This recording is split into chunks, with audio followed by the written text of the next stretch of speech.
SCP-029. Object Class Keter. Special Containment Procedures. SCP-029 is to be incarcerated in a Class 5 containment cell.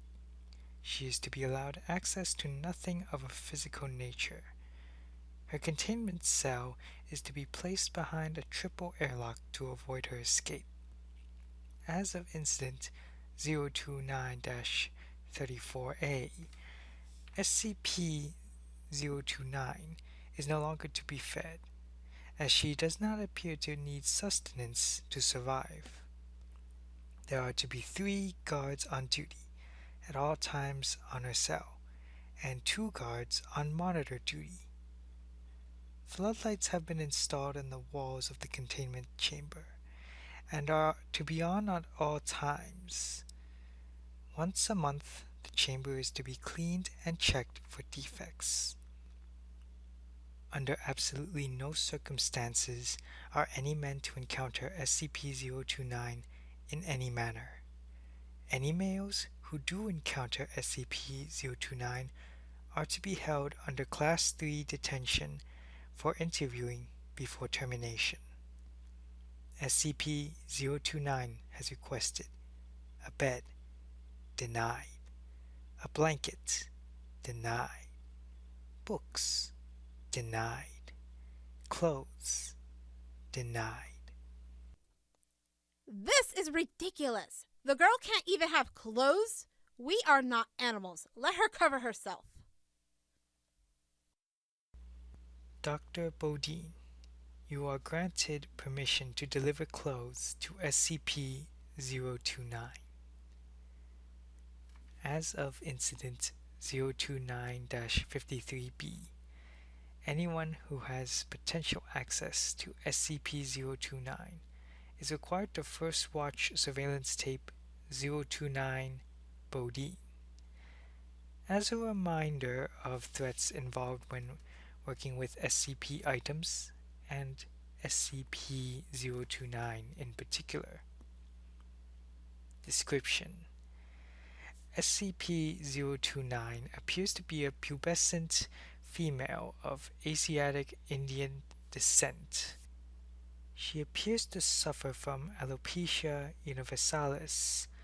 Over 80% of her pigmentation is a true black, while the rest of her skin has a complete lack of melanin, to the point of albinism.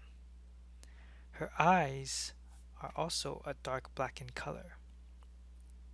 SCP-029 has severe hormonal tendencies and has displayed a remarkable ability to use any item as a weapon.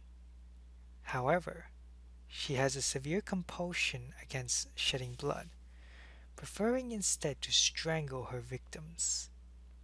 SCP-029 has demonstrated dexterity and physical reactions 4 times as fast as the average human.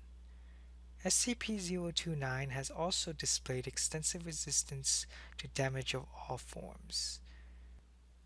Both of these extra human abilities are greatly hampered in the presences of bright or direct light, natural or artificial. In addition, any males who come within the presence of SCP-029, an area defined by her current perception, find themselves pliant to her will. Such males become willing to kill or even die for SCP-029.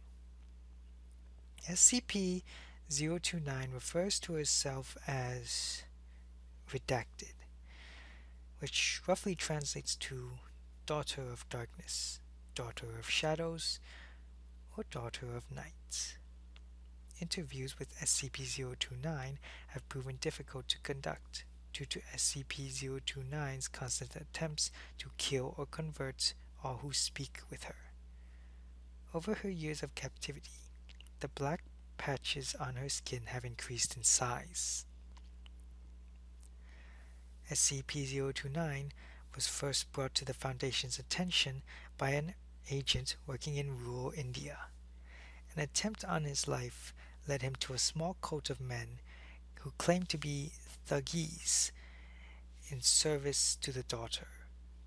Several weeks of investigation proved that they believed the world to be in the last years of the Kali Yuga, and that by sacrificing 1 million lives to the Daughter of Darkness, they could raise their goddess and end the world.